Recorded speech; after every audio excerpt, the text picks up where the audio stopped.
link. Okay, so once you receive the link, and those who are on our WhatsApp platform, once you get the link, kindly invite brothers and sisters to also join us. Yes, let them join us. It's going to help somebody out there to be blessed. Yeah, to be blessed. So I need you to help someone share the link for us. It's going to be a straightforward one, and we're doing this for 30 minutes. Okay, and I'll make sure to stay within that time. So quickly share this with us. And I want to also say that from next week, God willing, if all things being equal, we're going to have a wonderful time. Okay, so in the course of next week, we'll be alerting you as to how we want to upgrade our sessions, because we want to also have other people to come to help us receive wisdom. So we're looking at first Saturday of November, if all things go well as planned. But we will confirm and then let you know. Okay? Yeah, and we're going to do that to help all of us. Your spiritual well-being and your emotional, mental fitness means a lot to us. So we're doing everything possible to help all of us live a healthy life. And if I talk of healthy life, I'm not only looking at your physical health, but your emotional health as well. I'm looking at your mental health. I'm also looking at even your spiritual health. These are the aspects of health. You see, sometimes when we look at health, we are looking at waking up fit, strong, no headache, no pain, no nothing, and we think that is health. It goes beyond that. Even WHO has come up to define health, adding mental state, emotional state, and even spiritual state to it. So when we look at health, we are looking at 4 aspects: your physical aspect, your emotional aspect, your mental aspect, and your spiritual aspect. And these are the dimensions of health. And this is what Awake is trying to achieve. Exactly. This is what Awake is trying to achieve, not only to organize prayer sessions for our followers and partners, but to also bring all of us to a state where mentally we are sound, spiritually we are sound, emotionally we are sound, and physically we are also sound. So this is what we are praying to God to give us the grace to push into our space.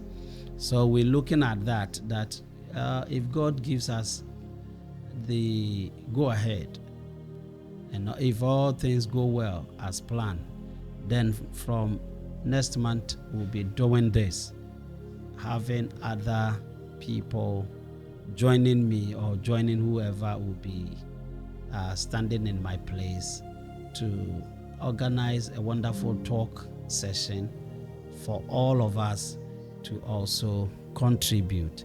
And I believe that as we go in and as we go forward, we may even allow people to call in, discuss few things. This is one of our dreams, to help people also connect well. I believe that healthy connection is one of the keys that can also liberate us from depression and oppression, even suppressions. Okay. All right. So we thank God for today.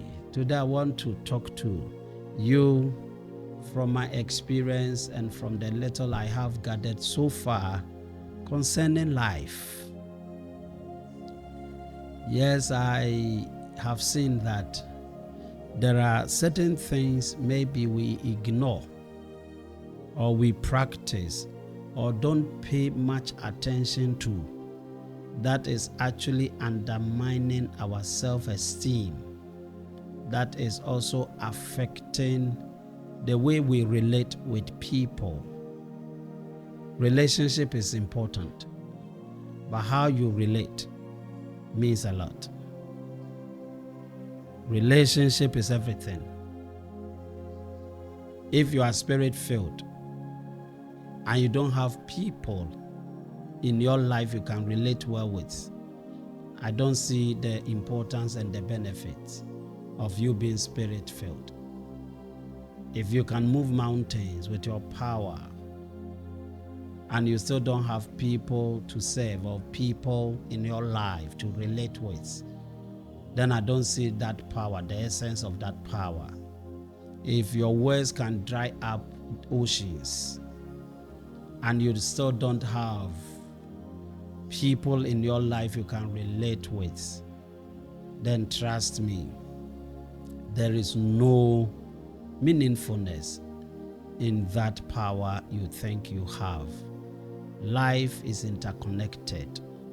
Life is all about people.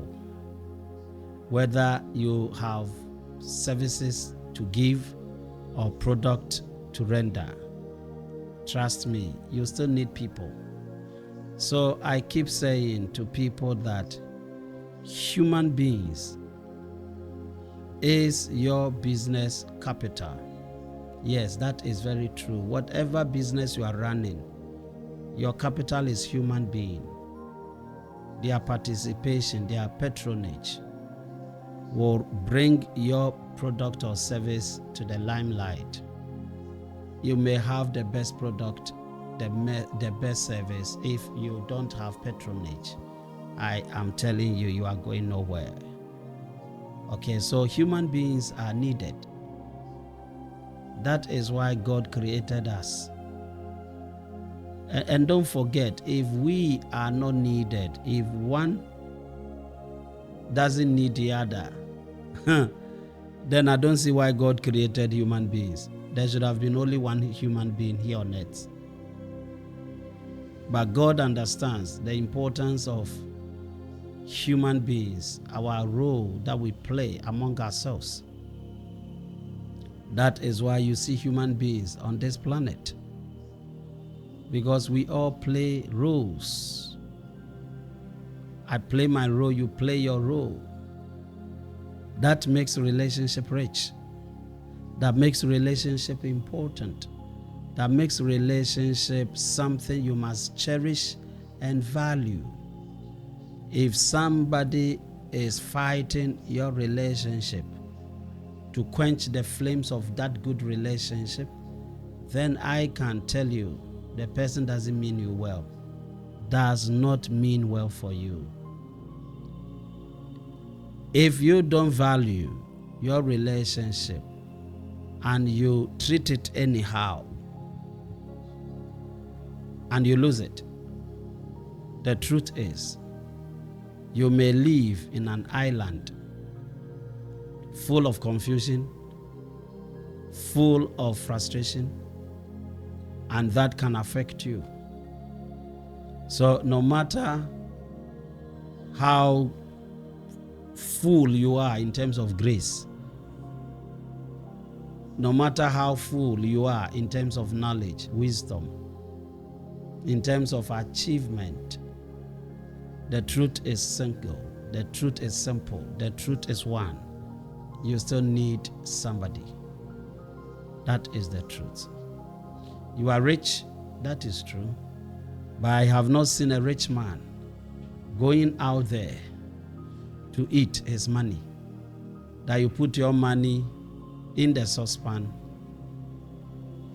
and then you boil it and you eat it. I don't see that happen.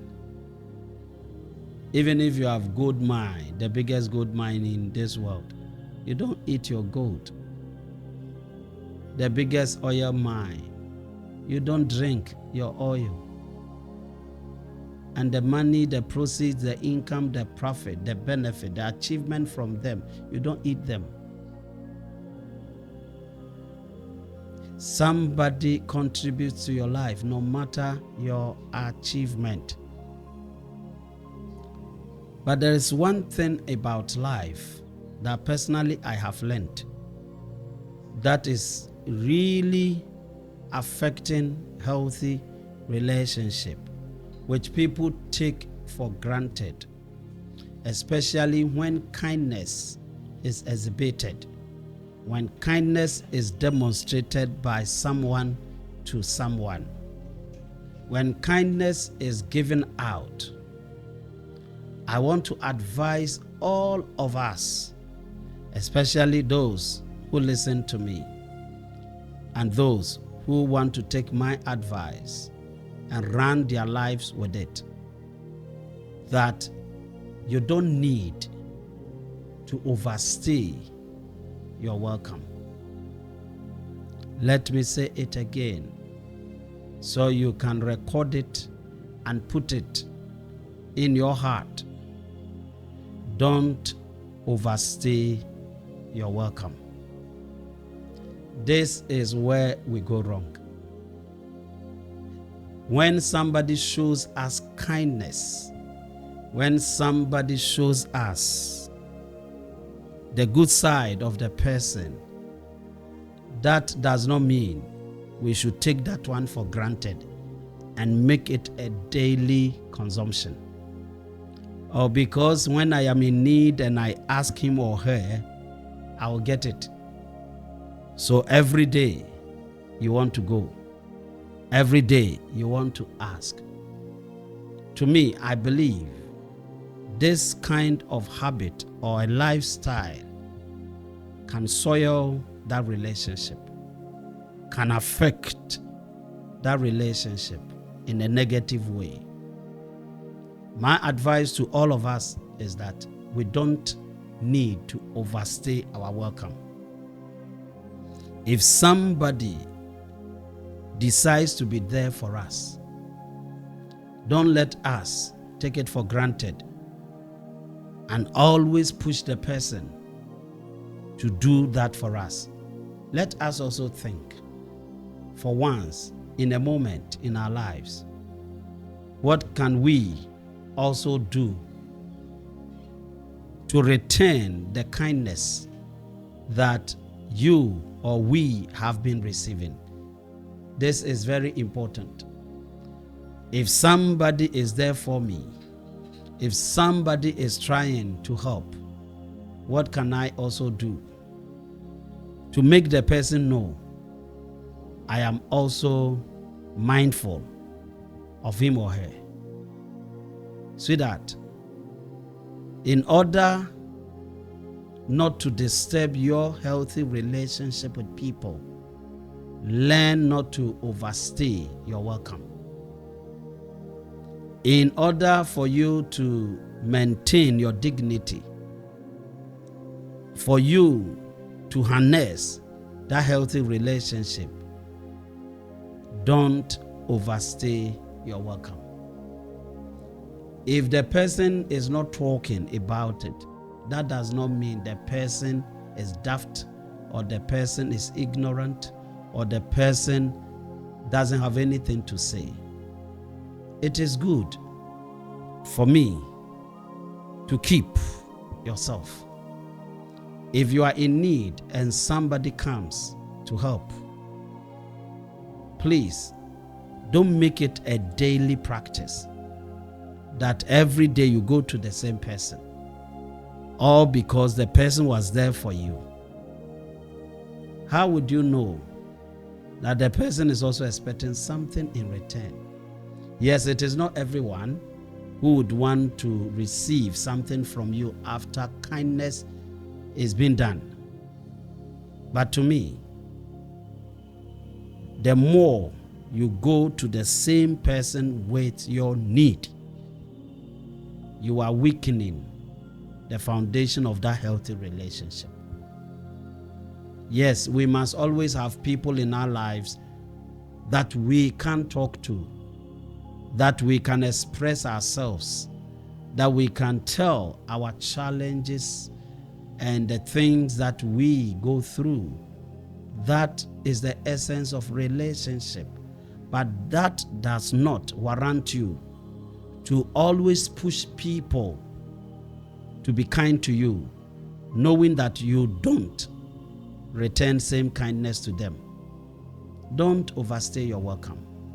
When people are nice, try to be nice to them.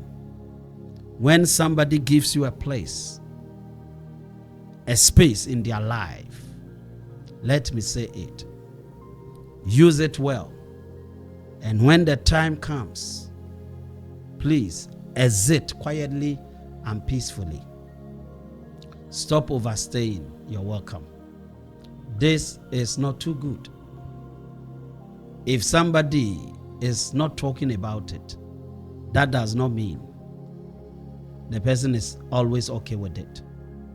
Remember, we all have our individual lives. We have our private life as well. It is not all the time that people would want you to invade their privacy. It is not all the time you are welcome into people's space. So learn to read into people's life with clear conscience, knowing that this time might not be good. Sometimes people want to be alone. That is true. Sometimes people want to have to themselves in their own silence and privacy. Learn these things. If you don't learn and you think that you can always invade, you are losing it. You are disturbing that relationship, which can at the end sabotage you, which can at the end affect you as an individual.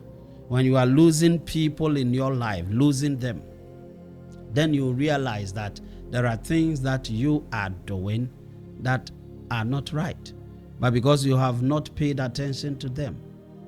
And one of them that can help you safeguard, protect your good relationship with people is to ensure that you don't overstay your welcome.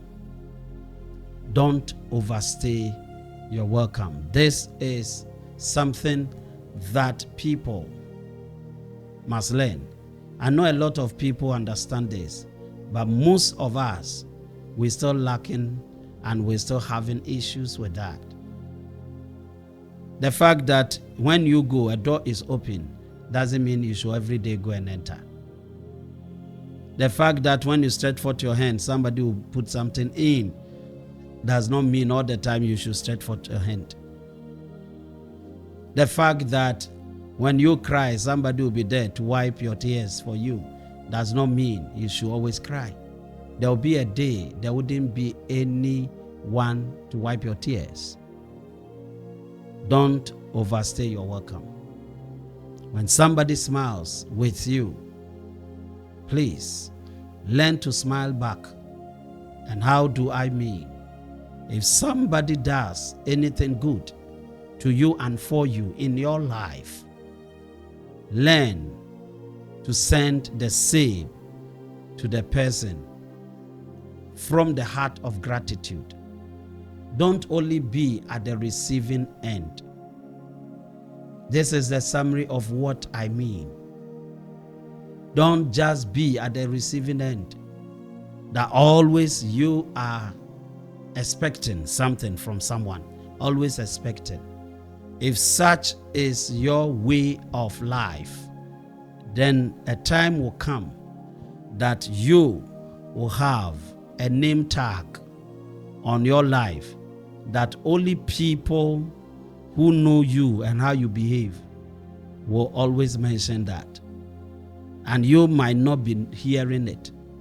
And that is one aspect of life that is so degrading, when people have named you and you are not aware of.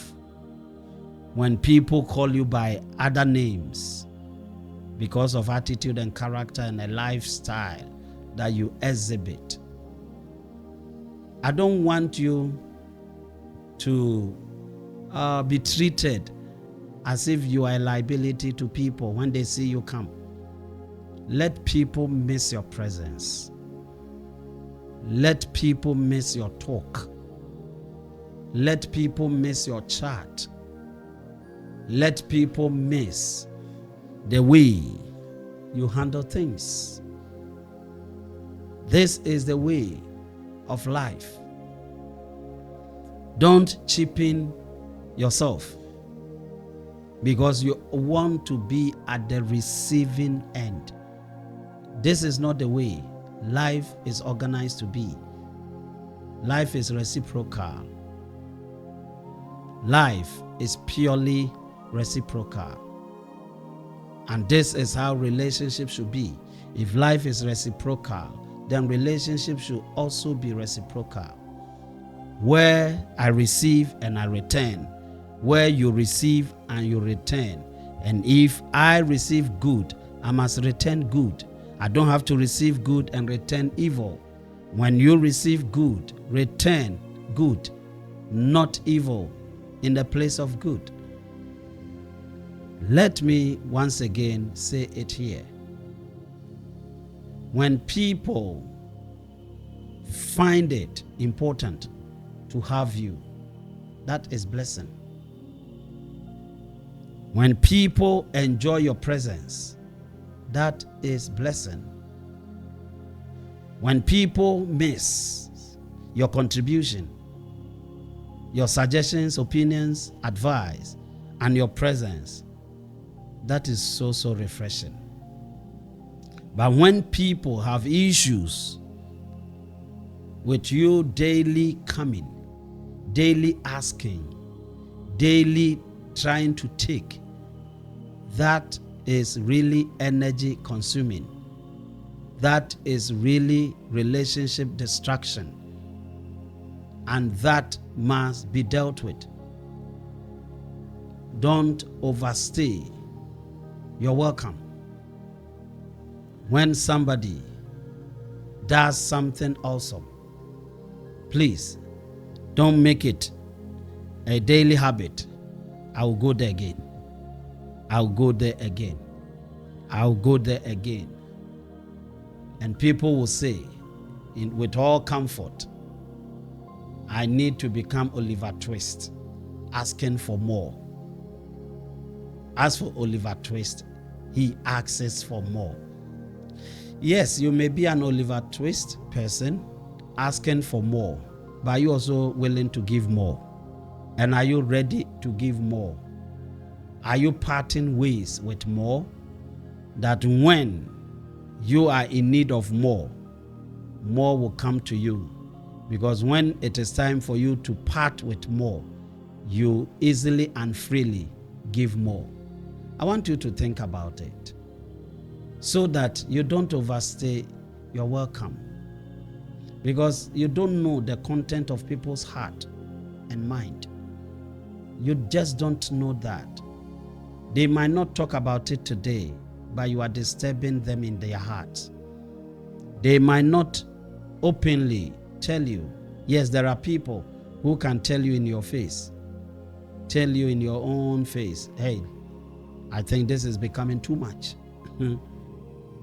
But there are people who wouldn't want to, but they have formed their opinion, views over you. They have concluded, and they know who you are. And this is not too good. When people see you to be negative, when people think you are only in to take, this is energy consuming. This is character deformation. This can affect your relationship with people. The healthy, sound, good relationship you have with people can be affected badly when you overstay your welcome. Hear this.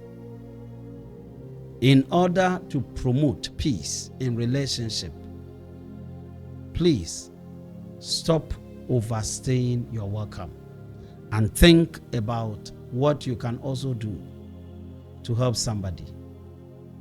Why must you always ask and you are not in the position to give? Why must you always think of, I want to take from him, I want to take from her? All because you think the person can give or the person is willing to give. Can't you think, or are you not aware that the person you think is freely giving is actually questioning your integrity? The person who is giving and you think, oh, as for my uncle, my brother, my guy, my lady, my man, my woman, my mom, my dad, my this, my that, as for them, when I ask, they will be there. Listen, if that is what you are up to, and this is the strategy you've taken, then I'm telling you, you are living an empty life. That is true. That is true. When a seed is sown, it is expected for it to germinate. And when the seed germinates, it is expected to grow. And when the seed grows, it is expected that it bears fruit. And when that fruit is born, when that seed comes, the fruit comes out, it is expected to serve humanity. Then you can call the tree fruitful, you can call the tree a good one. If your life as a tree is not bearing fruit that others can also enjoy from, and that you are always taking from people, then I can tell you, in plain words, your life is becoming empty and you are becoming liability to others, which is not too good. So I advise all of us that we don't overstay our welcome. Let us learn to end where it needs to end. Let us say goodbye when it has to be said. Give yourself that respect. Value that relationship. Don't let it go off. All because you are trying to play a smart one on people you think have your interests at heart. I know people genuinely give. Yes, I know. People love to give, they genuinely give, and they are always giving. But please don't take that one for granted. When people are giving, when people are letting go, that does not mean they are fools, they are foolish, stupid. That doesn't mean they don't think. There will be a day the blind will see again, the foolish will wise up again, and that will empty you of everything that you think you have taken. Listen to this as I end. It is important for you to always learn to give when you take. You might not give exactly what you receive, but give something in return so that somebody can also know that you are also contributing to that relationship. Maybe it is peace you can promote, love you can give, you can demonstrate concern, you can show forth your readiness to stand for people. You might not give exactly what you receive, but the way you do things can let people know you can be there for them. Please don't overstay your boundary. Don't overstay your welcome. Don't overstay the goodness people show to you. Don't take it for granted. And may I end by telling all of us, our life must become valuable in our own sight and in the sight of others. This can be done when we don't overstay our welcome. Thank you, and God bless you for joining us today. This is what I can share with you for now. God willing, Monday, we are going to meet. Those who have been with us on our week prayer sessions, Monday you can join us. Join us, let us pray, seek the face of God to help us navigate our ways here on earth. So God bless you and thank you. And like I said, next week, we're trying to start something new. And if all things go well as planned, in the course of the week, we will let you know how everything is going to be done. God bless you and thank you. Keep sharing the good news. Share the link, invite others to always follow us. If you are only following us on TikTok, please, you can also follow us on Facebook and on YouTube as well. And trust me, you will be helping us spread this good news and this good work. Thank you. Have a good night and see you again on Monday. Shalom and blessings to us all. Thank you.